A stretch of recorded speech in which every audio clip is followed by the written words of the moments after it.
ধর্মঘট ধর্মঘট ধর্মঘট, এই ধর্মঘটের বিষয়ে আমার সম্মান শ্রদ্ধাবোধ অনেক বেশি। কিন্তু আমি এইখানে এমপি হয়ে আসার আগে এইখানে কিছু মানুষ দ্বারা অধর্ম হয়েছে আমি জানি ভালো করে। আমি যতদিন এমপি আছি এই ধর্মঘটের মাটিতে আমি আমার দায়িত্ব পালন করব। কোনো অধর্ম আমার লুকি হোক, কাউকে আমি অধর্ম করতে দিব না। আমার ভাই মাত্র একটা, আমার ভাই লন্ডন থাকে, এর মানে আর কোনো ভাই নাই, আপন রক্তের ভাই নাই। কিন্তু ধর্ম করে আইসা আমি কিছু লোকের সন্ধান পাইছি। আমি আমার আন্ডারে 21টা ইউনিয়ন আর 2টা পৌরসভা,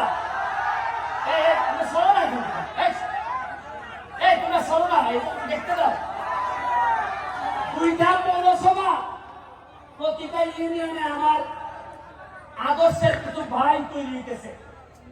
এর মধ্যে ধর্মঘট ইউনিয়নে আমার একটা এখন পর্যন্ত আমি তারে পাই নাই, হয়তো খারাপ করে হইতেও পারে, আপনারা হয়তো আমার চেয়ে ভালো জানতেও পারেন।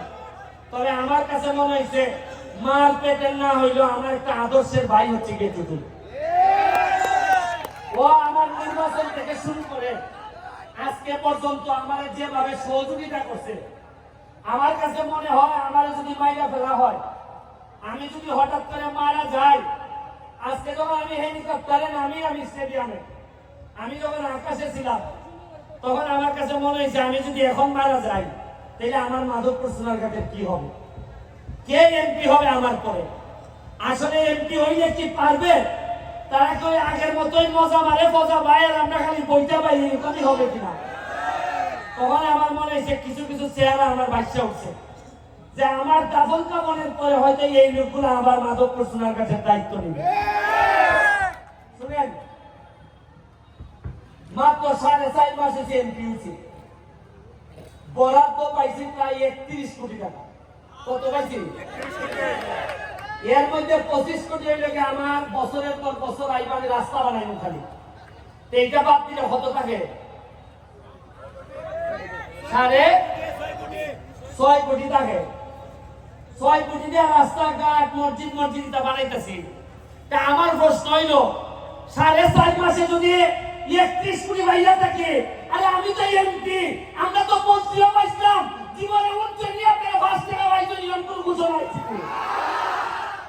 টাকা গেল কই?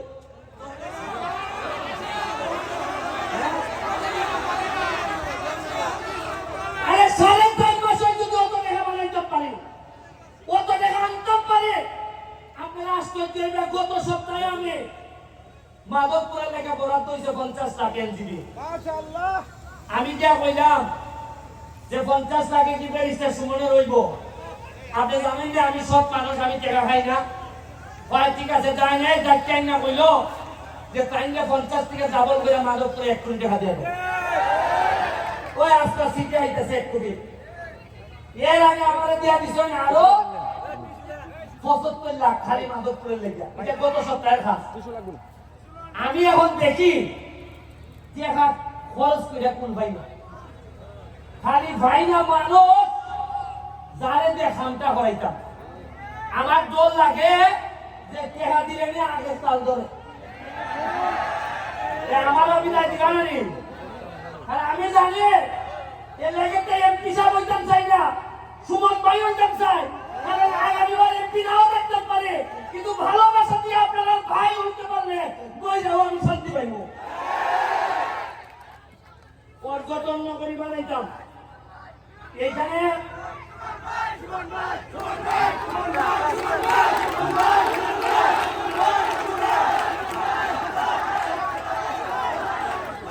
আমার পর্যটন নগরী বানাইতে চাই আমি মাধবপুর সোনারঘাটে।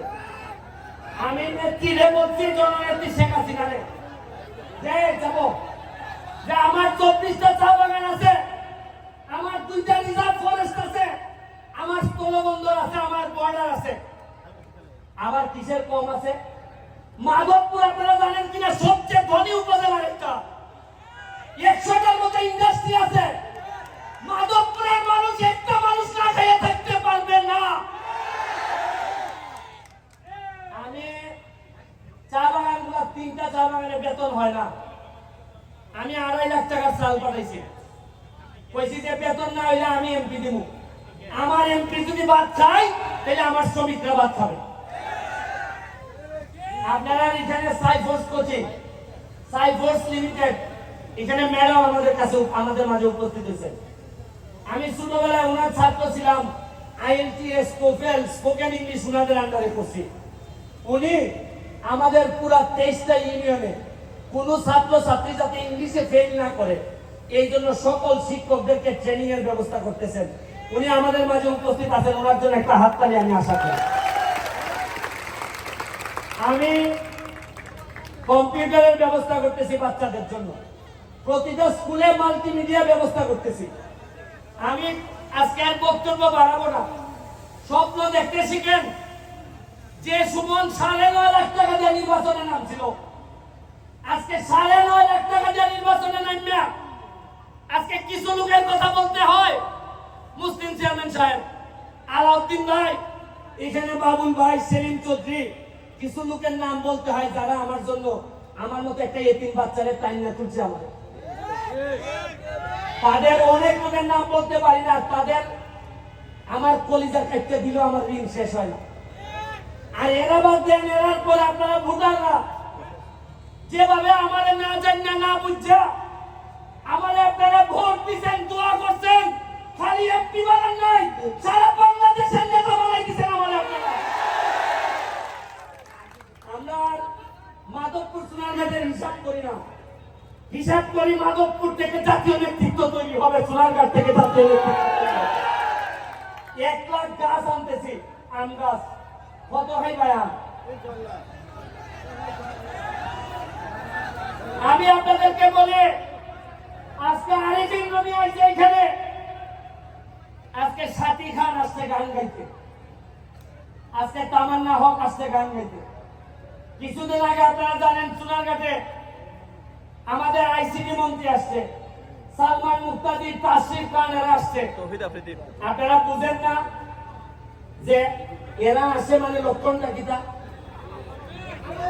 এরা এমনি আয়, এরা বুঝে যে তারা বড় জিতেছি।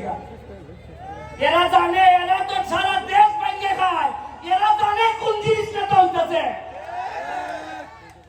এই রুমি আমি আরো প্রায় অনেক বছর আগে তারা সোনারঘাট নিয়ে আসলাম, এই সময় আমি তার আইনজীবী ছিলাম, একটা মামলা করছি। ওই সময় সানসে ভাইয়া কিছু কম টাকা দিয়ে নিয়েছিলাম, বললাম যে আমি উকিল, তোমার আমার এলাকায় আইও গান গাইলে কিছু কম টাকা রাখতো। এই সময় মাত্র 25 না 30,000 টাকা দিয়া, এই সময় 1 লাখ টাকা দিয়ে গান করে। ওই আমার ছেড়ে দিছে, ভাই আপনি তো আমার আইনজীবী, গাইলেন এই শোন না। আর আজকে আমি এমপি, আমার ভাইটা আইছে, আজকে আমার একটা বিশ্বাস, এমন ভাবে গান গাইবো কলজানার মধ্যে পানি দিয়ে দিব একবার। আমরা রে ভাই মহাসড়কে যাইতেছি, মাধবপুর সোনারঘাট মহাসড়কে যাবে, 6 লেন হইতেছে। আপনাদের যে ইন্ডাস্ট্রিয়ালাইজেশন হয়েছে, সাথে যদি আমি পর্যটন নগরী করতে পারি, মনে রাখছেন মৃদু অন্তত পুরো আমেরিকা না পারি, মধ্যপ্রাচ্য পারে এখানে দিব আমি মাধবপুর সোনারঘাট।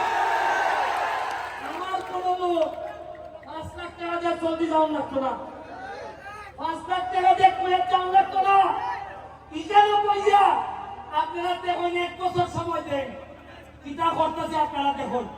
তবে আপনার কাছে আমার একটা অনুরোধ, নেতৃবৃন্দ সহ 4.5 বছর পরে আমার বিদায় দিন। আমি এমন হইতে পারে আমার পক্ষে আর সম্ভব না এমপি থাকা, শরীর দিয়েই মানে না, 13 কেজি ওজন করছে এমপি হইবার পর। আমি আমার 4.5 বছর আপনারা সহযোগিতা করেন, দেখুন বঙ্গবন্ধু সোনার বাংলা কেমনে বানাই যায় মাধবপুর সোনারঘাট। আমি আশা করি আপনারা আমার সহযোগিতা করবেন। আমি কথা দিচ্ছি, আমি যতদিন এমপি আছি আমার কোনো সম্পদ নাই, আমার ঢাকায় কোনো ফ্ল্যাট নাই, আমার কোনো প্লট নাই, আমার আমেরিকা লন্ডনে আমার পরিবার মানে আমার বউ বাচ্চা, তাদের কোনো সম্পদ নাই। আমি কথা দিচ্ছি যতদিন এমপি থাকবো মাধবপুর সোনারঘাটের, আমি আমার পরিবার 1 শতক জায়গার মালিকও আমি হব না। আমি এমপি যদি নিজেই মাল বানাই, আমার জনগণের দেখবো কি সময়। আরে যে সম্মান দিছন, এরপর একটা মানুষের আর সম্পদ লাগে না। আপনারা আমার জন্য দোয়া করবেন। আমি আরিফিন রুমির কাছে মাইক দিব, তার আম্মার জন্য দোয়া করবেন। তার আম্মাও আমার খুব পছন্দের মানুষ, দুঃসময়ের সাথী। আমি আপনাদের কাছে আবারও দোয়া চেয়ে আমি সব সময় আপনাদের সাথে থাকবো। যখন গান হবে বাচ্চাদের জন্য গানে থাকবো, যখন ওয়াজ হবে ওয়াজে আমারে পাবেন, আমার যখন ঈদের আনন্দ হবে তখন পাবেন। আপনারা জেনে খুশি হবেন, আমার এলাকায় একটা ময়লা নদী, যে নদীতে আপনারা জানেন 49টার মতো বাথরুমের লাইন ছিল। আমি এমপি হওয়ার পর এই বাথরুমের নদীতে ডুব দিয়ে উঠতে বলছিলাম যে এমপি 49টা বাথরুমের লাইনে ডুব দিতে পারে, এই এমপি ইতিহাস না বদলে যাবে না এই এলাকা থেকে। আপনাদেরকে আবারও শুভেচ্ছা জানিয়ে দোয়া করবেন, যদি বেঁচে থাকি তাইলে আমাদের পক্ষে ইতিহাস বদলানো সম্ভব হবে। আর যদি মাইরা ফেলে তাইলে বলে যাচ্ছি, ভালো ছেলে মেয়ে যারা আছে তাদের মধ্য থেকে সৎ মানুষ যারা আছে তাদেরকে এমপি বানাবেন।